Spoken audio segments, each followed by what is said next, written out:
We have a word for the person who understands other people well. We call them perceptive, emotionally intelligent, a good listener, someone who makes other people feel seen. These are the compliments that follow them with such consistency that the words stop feeling like descriptions and start feeling like a role, a function. It is true that they make other people feel seen.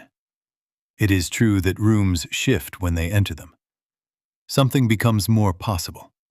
But what is almost never named is what it costs to be that person, and what it quietly produces over years of being the one who understands, without being understood in return. Because there is a loneliness that belongs specifically to these people. Not the loneliness of being alone, they are rarely alone, but the loneliness of invisibility, of spending years as the clearest mirror in every room, while remaining entirely opaque. This is the psychology of understanding everyone, and feeling understood by no one. The first thing to understand about this condition is that it is not accidental.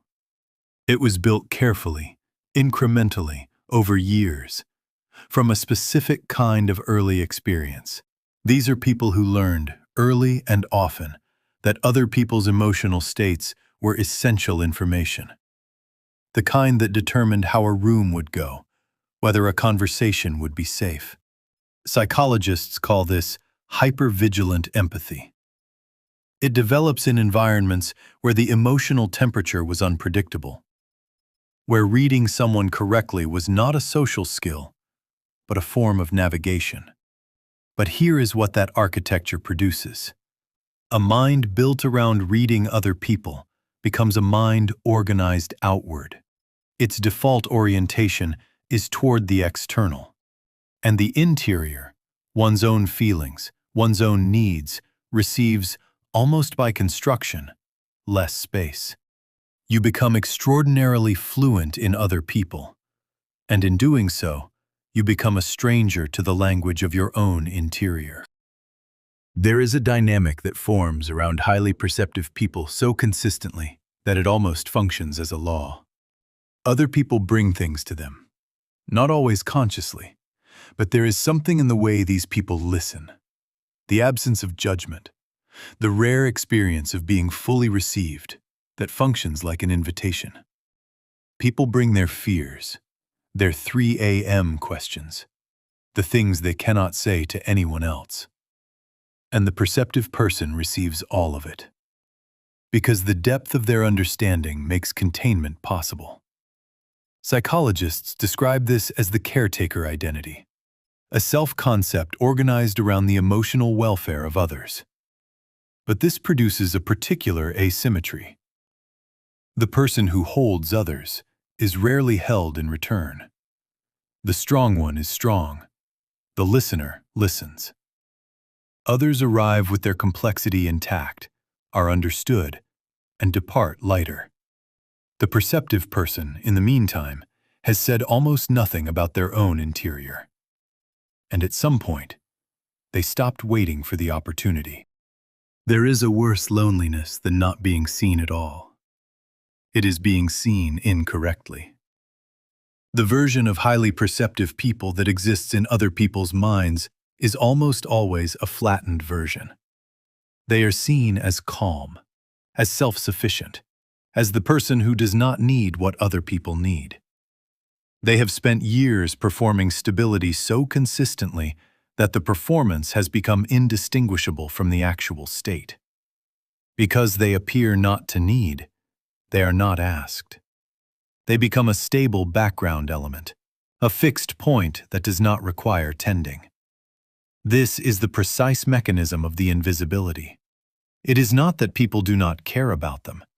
It is that the legible version of them does not include the parts that most need to be seen. The confusion, the exhaustion, the ache of having understood everyone else for years. They learned that bringing their own complexity into a relationship disrupted the dynamic. So they continued to understand, and continued to feel precisely how alone that made them. There is a moment when asking stopped. not dramatically, but as a gradual withdrawal over many partial conversations, where the person reached toward being known and came back with something that did not quite reach them. You tried, at some point, to let the interior out into the air, and the attempts were met with care that was genuine, but too approximate, with understanding that was well-intentioned, but not accurate. After enough of these attempts, a very specific conclusion forms. Not that you are unknowable, but simply that the experience of being fully understood is not available to you in the same way it appears to be available to others.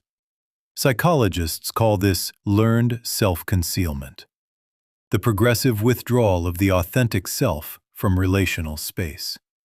It makes sense, and it costs, over time, almost everything. Because the self that is not expressed does not disappear. It does so in silence. And the silence, after years, begins to feel less like a choice and more like a condition. I want to be careful here, because what follows is not a comfort. It is something more complicated and more useful. The path toward being understood does not begin with finding the right person.